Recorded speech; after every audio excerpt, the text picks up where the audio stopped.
Mr. Allmeyer, for the purpose of introducing our first witness. Thank you, Madam Chair, and welcome to all of our witnesses, especially my constituent, Mr. Spoa. Mr. Christy Spoa is the president of Ellwood City Save-A-Lot, located in Ellwood City, Pennsylvania. Mr. Spoa's company is family-owned and was started over 90 years ago. He is testifying on behalf of the Food Marketing Institute. FMI represents more than 1,500 food retailers and wholesalers worldwide. Welcome, Mr. Spoa.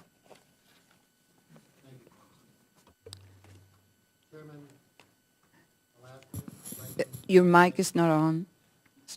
Please. Thank you.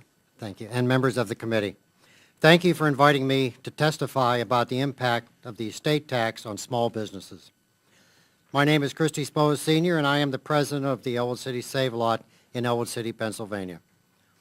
We've been a family-owned business for 91 years and are proud of the relations we have built with our customers and our community. I am pleased to say that the fourth generations of Spoas will carry on this tradition. 3 of my children work with me at the Save-A-Lot and will eventually run the company. Operating a supermarket is a demanding undertaking that requires long hours and dedication, but they have tackled these challenges with creativity and enthusiasm. I take great pride in knowing that I am leaving the business in good hands. However, the existence of the estate tax makes planning this succession harder than it should be. For a number of years, I have worked with my industry association, the Food Marketing Institute, to advocate for the repeal of this unfair tax. I hoped the 2001 reforms would be the first steps in this process. But the situation it created by having the tax disappear next year before snapping back to as much as 55% in 2011 has made estate planning nearly impossible. I continue to hope that Congress will repeal the tax or eliminate it for companies to stay in the family. But right now, businesses like mine need certainty and predictability.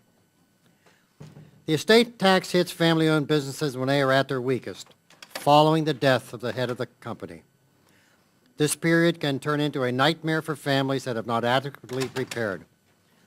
I can only imagine how painful it must be to have to sell off all or part of a once thriving family business in order to pay the estate tax. Supermarket owners tend to be asset rich in terms of buildings, equipment, and stock, but cash poor. Every single store operator can find themselves bursting the current exemption levels, and multi-store companies can easily exceed $10 million. It is exceedingly difficult for companies like mine and others in the industry to withdraw significant amounts of cash to pay the estate tax. And since I operate a single store, selling off part of the business to raise funds is not an option. No one wants to leave that as a legacy for their children.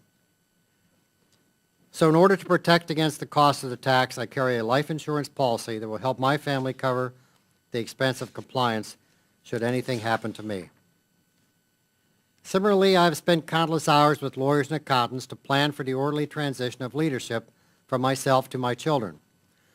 The estate tax makes this process infinitely more complicated and will even be more complex once my children take over, since there will now be 3 owners. They will also have to spend a significant amount of money to make sure that unforeseen circumstances do not threaten the viability of the business and their ability to leave it to the next generation.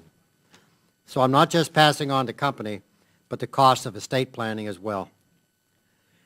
Some might argue that this is the cost of doing business, but every dollar that goes toward insurance premiums and estate planning is a dollar not invested in my business. It is money taken from job creation, increased wages, and better benefits. Right now I have 25 employees, and they bear the brunt of this tax just as much as my family does. In the 91 years we have been in business, I would guess we have employed over 1,000 people at one time or another. Where are these jobs going to come from if family businesses are weakened or sold to cover the cost of the tax? It can be easy to ignore this impact, but for communities that are struggling to create good jobs, it is a question that needs to be answered. At the start of my testimony, I mentioned that I have been advocating for years to repeal this tax. It is my belief that it simply does more harm than good. Both the industry and I recognize that this is a difficult task and have worked to support reasonable compromises when they are offered. But I continue to believe that repeal is the best solution and the best way to make sure that small and family-owned businesses continue to thrive and create jobs. For individually owned and operated grocery stores like mine, the estate tax is a constant source of anxiety that has real consequences for my family, my employees, and the day-to-day operations of my business. I do not have the cash or assets on hand to simply write the government a check, so I spend years and thousands of dollars to plan for the worst. But no matter how much I spend, I always wonder, have I done enough? Thank you for inviting me to testify, and I will be happy to answer any questions. Thank you, Mr. Spoa. Our next witness is Ms. Meredith Mays. She's the Digital Solutions Manager of Colorcraft of Virginia, located in Sterling, Virginia.